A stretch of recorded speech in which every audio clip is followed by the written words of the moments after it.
You like feeling almost invincible while dealing a ton of damage? Then this is a class for you.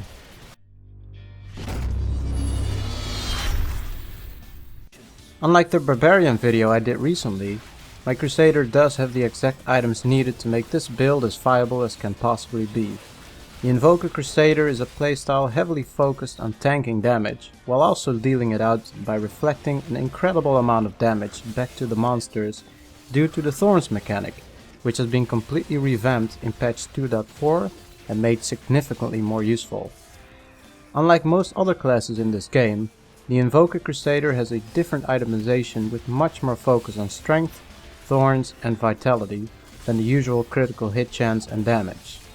Attack speed, however, remains a very useful stat to have, since it can increase single target damage a whole lot due to the 6 set piece bonus from the Invoker set, which I'll demonstrate after we've gone over the gear and skills.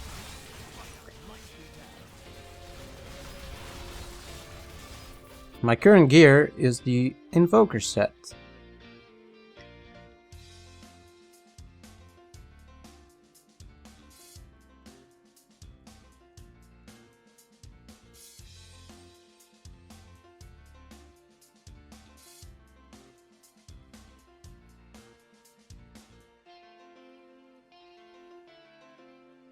I have the Traveler Pledge necklace, the Compass Rose ring, and this set will increase survivability and damage significantly, fitting the Invoker Crusader playstyle, the Justice Lantern to increase block chance even further and therefore reducing incoming damage, the Belt of the Trove. This belt ensures a constant 50% damage reduction, made possible by the 4 set bonus of the Invoker set. The Aquila Quirus chest piece, which is incredibly useful since this playstyle doesn't rely on spending any resource at all, so that way we don't ever go below 100% resource and thus always have the damage reduction active. Heart of the Iron is a great alternative. The Pick Sticker weapon, due to the high attack speed, inflicting faster thorns damage than other weapons. And lastly, the Akarat's Awakening shield. Now I should warn you, this shield is incredibly hard to get, the most rare Crusader shield in the game. I read somewhere whenever a Crusader shield legendary drops, there is only a 2% chance of it being Akarat's Awakening. As legendary gems we'll go for the Bane of the Stricken, Bane of the Trapped, and of course Boyarsky's Chip. Alright, let's go over the skills now. As a primary attack, we'll use Punish with the Celerity rune, increasing attack speed, and this will be our main damage dealer due to the 6 set bonus. On the right mouse button I have Consecration with the Bed of Nails rune. Healing over time with 100% spike damage per second is a good AoE damage ability with a fairly steep cooldown made a lot shorter due to our high block chance and Akarat's Awakening legendary effect. I chose Steed Charge with Endurance simply for increased mobility. Iron Skin with Reflective Skin is our main damage boosting skill and also provides great survivability in tight spots. With this short duration ability we can dish out maximum damage in very little time, dealing 300% of our Thorns damage for 4 seconds.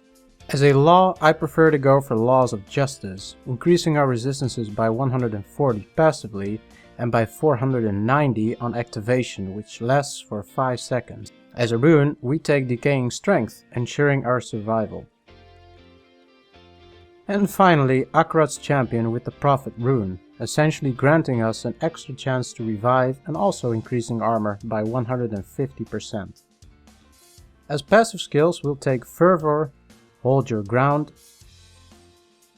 Iron Maiden, and Finery. Let's go over the Paragon points. In core, we'll prioritize movement speed, strength, vitality, and lastly increased wrath. In offense, attack speed, cooldown reduction, critical hit chance, and damage. In defense, all resist, armor, life percentage, and life regen. And in utility, we'll take area damage first, life on hit, resource, cost reduction, and gold find. In the cube we'll go for the Blood Brother. It's a fairly rare sword, but it's definitely worth taking since it increases our damage and increases our block gen, so that's a very good thing to have. As an armor slot, it's going to be either Heart of Iron or Aquila Quirus, depending on what you have currently equipped.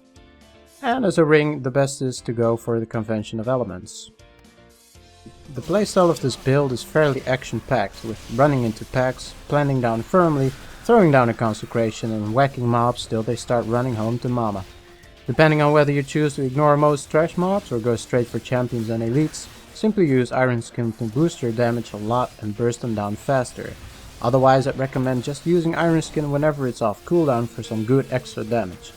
I would advise to remain standing still as often as possible, since that increases your damage too the longer you stand still, thanks to the set of Compass, Rose and Traveler's Pledge.